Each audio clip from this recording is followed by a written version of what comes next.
Vanessa Sisley, diputada, candidata a diputada. De octubre, compartimos también el domingo la alegría a la noche allí en La Plata. ¿Cómo estás? Muy buen día. Hola, buenos días, Daniel, Buenos Belén, días. Luana, todo el equipo. ¿Cómo les va? Muy bien. Estábamos hablando de qué Bueno. clima había ahí en diputados para poder resistir los vetos. Mira, yo por ahora veo un clima de fuerza en la Cámara de Diputados porque pudimos revertir un veto, que es el veto a lo que fue la ley de emergencia en discapacidad, que finalmente ahora estamos esperando que el gobierno la ejecute como manda, y creo que con esa fuerza, más lo de la provincia de Buenos Aires en las elecciones del domingo pasado, es un clima para juntar esos 2/3. También, como te digo esto, Daniel, te digo que el aumento jubilatorio no pudimos revertir ese veto, nos faltaron 6 diputados y diputadas, o sea, perdimos aquella votación por 6. Entonces, no estamos lejos, pero también es importante que la gente comprenda y que nosotros le hablemos a la ciudadanía que en las elecciones legislativas se juega esto.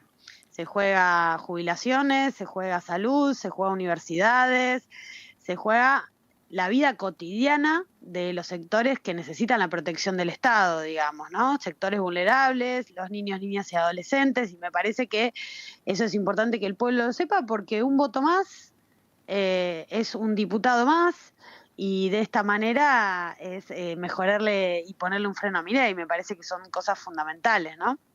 Sí, también uno de los temas que se va a discutir esta semana tiene que ver con la distribución de los fondos hacia las provincias, cuestión que los gobernadores han puesto como prioridad y pareciera ser que en ese caso puntual no logró una convocatoria a gobernadores que no sean propios el gobierno, a pesar de que intentó con la designación de un ministro de Interior. Quiero decirlo, que es el ministro de Interior, no hay una cuestión hereditaria al respecto, pero es el hijo del ministro de Educación de la dictadura, de Videla, que es el que puso, me tocó a mí sufrirlo porque era docente en aquel momento, aquel cuadernillo que decía cómo detectar subversivos en el jardín de infantes. Sí, no, es increíble. Así que Sí, el ministro estamos catalán, hablando de exactamente, Catalán. digo, no tiene nada que ver su hijo, por supuesto no tiene la culpa de lo que ocurrió, pero no quiero dejar de recordar que hubo un momento en la Argentina, en una dictadura, donde no solamente había un cuadernillo respecto de cómo detectar subversivos en la educación, sino cómo detectar en el jardín de infantes. Y a partir de ahí, como sabemos, se censuraron un conjunto, Laura de Betach, María Elena Walsh y tantos otros Bueno, autores pero argentinos. fíjate que tampoco es casualidad que esos nombres de momentos oscuros, momentos regresivos de nuestra historia sigan apareciendo. No solamente la dictadura, sino también vinculado con un plan económico, porque los Sturzenegger de la vida, las Bullrich de la vida, los Caputo de la vida, los Menem de la vida. Creo que hay una Continuidad. hay una continuidad de un modelo económico que obviamente trae aparejado un modelo cultural. Si la ministra Petovelo sale a denunciar que una medida de fuerza que realiza las universidades argentinas, que son autárquicas y autónomas, para eso se ha peleado en nuestro país hace más de 100 años atrás, y me parece a mí que está desconociendo a la democracia misma. Cuando vemos los ataques, las violencias, las persecuciones, tiene todo que ver con este modelo de, como les digo yo, los chicos, es un eufemismo, ¿no? Los chicos del JP Morgan, Tal cual. ¿no? Un modelo de valorización financiera, donde vos tenés a un Toto Caputo que fue empleado de este banco dedicado al negocio financiero, a la timba. Tenés un Bausili, tenés un Daza, tenés un Kirno, todos los funcionarios del equipo económico y del Banco Central que están implantando este modelo en la Argentina y que además hoy lo tienen sostenido con alfileres. Lo tienen sostenido con alfileres, entonces también la presión sobre el bolsillo de la gente es cada vez peor, la presión sobre las situaciones del trabajo es cada vez peor, las industrias suspendiendo o cerrando directamente plantas que estamos encontrando en este momento, y me parece a mí que el mensaje que la sociedad sabiamente, como siempre, democrática y en paz, le dio al gobierno en las elecciones de la provincia de Buenos Aires es el cambio del modelo económico. ¿Y Milei qué hizo? Todo lo contrario. Dijo, no vamos a cambiar el rumbo económico, vamos a cambiar la estrategia política. Sí. Claro. Y acto seguido vetó el financiamiento universitario, vetó la emergencia pediátrica, sobre todo con respecto a los insumos, con respecto al equipamiento tecnológico y a los salarios del Garrahan, ¿no? Entonces me parece que es un gobierno que no solo que no escuchó, sino que además culpa a la gente. Habremos escuchado algo que para mí es una de las cosas más graves que se dijeron en este momento, que es criticar la situación socioeconómica de las personas o decir en el conurbano que hagan en un balde, Sí. y entonces no saben votar. Fíjate cómo se vincula todo con un estado de baja intensidad democrática en la Argentina. Sí, Desde el modelo económico hasta las cuestiones institucionales, pasando por las cuestiones culturales, ¿no? Yo recomiendo, por un lado, a la audiencia leer el informe de Chequeado respecto a lo de Sí. lo que ocurre en el Gran Buenos Aires, porque es una mirada objetiva. Y te quería preguntar, vos contaste recién que por 6 Sí, votos... y además una cosa te digo, Sí. Dani, hay una cosa importante. De la matrícula universitaria, que en el 2022 fueron 2.500.000 estudiantes argentinos y argentinas, un 40% son del conurbano bonaerense. Y esto también es gracias a que se pensó en la creación de universidades en el conurbano, lo que permite en nuestro país no solo la movilidad social ascendente del pueblo, de los hijos y las hijas de los obreros, de los trabajadores, sino sobre todo la justicia social en el pueblo. Totalmente. Que además la justicia social es una manda constitucional, ¿no? Está en el artículo 75 de la Constitución Nacional. No es una definición política solamente, es una manda a todos los gobiernos que tienen que actuar con justicia social. Ahí reitero la cuestión esta de mirar Chequeado. Sí. Incorporo otro más, un informe reciente también de Chequeado donde muestra que el 60% de los estudiantes universitarios son primera generación de familias que nunca habían podido acceder a la universidad. Buena parte de eso ocurre en el Gran Buenos Aires. Pero te quería preguntar puntualmente, Vanessa, ¿qué fuerzas políticas, esos 6 votos que hubieran hecho falta para revertir los otros vetos, por ejemplo el de la jubilación, que es tan importante, qué otras fuerzas políticas, quiénes son los que están en duda, quiénes son los que tienen que escuchar el mensaje que el pueblo dio en las urnas el domingo pasado?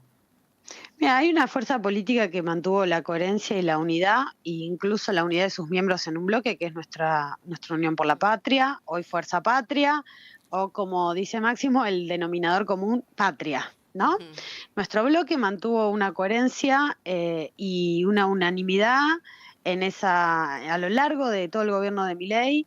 Y a esto se fueron agregando otros bloques del medio, algunos de la coalición cívica, algunos de Encuentro Federal, algunos de Democracia para Siempre, pequeños bloques residuales, digamos, que revirtieron una postura, porque cuando se ve que estos sectores, por ejemplo, rechazan, y hemos rechazado 5 decretos de facultades delegadas, es decir, emanados de ley bases, decretos de vialidad, del INTI, del INTA, de la cultura, etcétera, etcétera. Eso es que el Congreso evaluó y revisó su actuación, porque estos bloques del medio en su momento le votaron ley bases. Sí. Pero dijeron, bueno, te delegué facultades, pero no para destruir todo. Entonces me parece, me parece saludable revisar la actuación del Congreso. Y nosotros también planteamos que se revise ley bases en otros títulos, en otros capítulos, por ejemplo, el capítulo laboral. Después de un año de ley bases, el capítulo laboral generó más empleo en la Argentina, como ellos decían, sacar derechos laborales, flexibilizar, sacar sanciones, etcétera, etcétera. No, hay 200.000 puestos de trabajo registrados del sector privado menos. Bueno, el RIGI. Entonces, ahí también hay que revisar. El RIGI, por ejemplo, muy buena tu planteo. Revisemos el RIGI. Decían que iban a llegar 50.000 millones de dólares de inversiones. Sí. Un año después, 8.500. Es decir, el gobierno no llega ni siquiera a cumplir el 0,5% de las inversiones prometidas por el RIGI.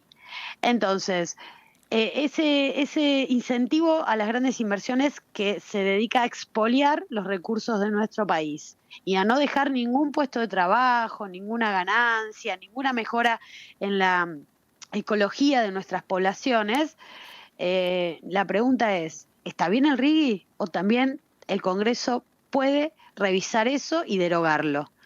Creo que eso es lo que se nos juega a los argentinos y argentinas ahora, ¿no? Porque Desde la vida cotidiana hasta el cuidado de nuestra casa común, como decía Francisco, el cuidado de nuestro ambiente y el cuidado de nuestra soberanía y nuestros recursos naturales, ¿no? Porque también la elección de octubre lo que va a generar es que correlación de fuerzas va a haber en el próximo Congreso de los futuros 2 años para que sigan avanzando las medidas de ajuste o para que se puedan sostener los derechos. Y entre otras cosas, te quería preguntar, en este sentido de sostener los derechos, ¿qué perspectiva tenés vos respecto a la conferencia que va a dar por cadena nacional Milei el lunes, presentando un presupuesto, teniendo en cuenta que hace 2 años que no se está votando presupuesto en el Congreso?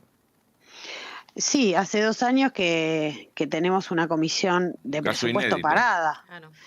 parada, presidida por José Luis Espert, ni más ni menos. ¿El de la moto? El que se fue en Que motito. sí, que en el Congreso no se lo ve trabajar, no abre la comisión de presupuesto, debemos los diputados y diputadas hacer doble trabajo, doble camino para llegar a poder tener una comisión de presupuesto trabajando, porque hay que emplazarlo, lo que se dice, para que la gente entienda, es todos los diputados en el recinto tenemos que votar un día para que Milei Espert vaya a trabajar a la comisión de presupuesto. Eso se llama emplazamiento a la comisión, porque la presentación de notas, de escritos y de proyectos para que la comisión funcione es totalmente desoída por el presidente de la Comisión de Presupuesto. No podemos permitir un año más del ejercicio discrecional de todos los recursos que está haciendo Javier Milei.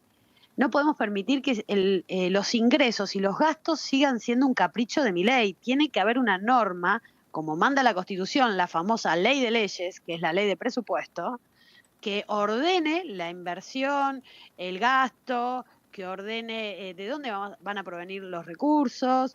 Creo que eso es fundamental porque imaginémonos en un país con el nivel de endeudamiento que tenemos los argentinos y argentinas y con la toma que se sigue tomando prestado dólares para pagar solamente la deuda o para acomodar la balanza entre el Banco Central y el Tesoro de la Nación. Entonces es muy, muy importante que el año que viene Argentina funcione con claridad presupuestaria. Una pregunta. Para aprobar el presupuesto hace falta mayoría simple. Sí. Entonces Sí. se supone que es posible modificar ese presupuesto y transformarlo en un presupuesto que, por ejemplo, favorezca el desarrollo y el crecimiento nacional, si tenemos mayoría simple en el Congreso. Sí, hay que trabajar fuertemente para eso. En años anteriores, o sea, durante todo el 24 y durante todo este año, tampoco un personero fundamental acá, que es Luis Toto Caputo, tampoco nunca quiso venir a exponer al Claro. Congreso. Nunca quiso venir a exponer al Congreso.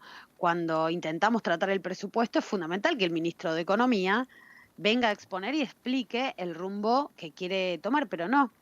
Eso quedó cerrado bajo llaves y no se usó un resorte institucional fundamental, que es la Comisión de Presupuesto, como venimos diciendo, y el Congreso de la Nación Argentina. Entonces, acá, cuando después el presidente dice, quiero vetar el tema de los ATN, por ejemplo, ¿no? Que son los recursos de las provincias, que son recursos discrecionales y que ahora con esta ley impulsada por los gobernadores y que el Congreso apoyó en su conjunto, es que esos recursos dejen de ser discrecionales y se asignen acorde a los porcentajes ya preestablecidos de la ley de presupuesto a cada una de las provincias argentinas. Perdón, de la ley de coparticipación a cada una de las provincias argentinas. Eso también es fundamental. Eso también es fundamental porque imaginémonos que a la provincia de Buenos Aires le debe 12 billones Sí, el tal Estado cual. Nacional. Sí. Gracias, Vanessa. Nos quedamos sin tiempo, así que te queremos agradecer y bueno, todo el éxito para... Este miércoles vamos a estar desde el lado de afuera, pero empujando para que haya buena decisión adentro. Es fundamental el acompañamiento también en la calle. Es fundamental la expresión popular y es fundamental que el miércoles sea una fiesta democrática. Totalmente. Muchas gracias, Vanessa. Te mandamos un abrazo grande. Mucha Ahí estaba suerte. la diputada Vanessa Ziley.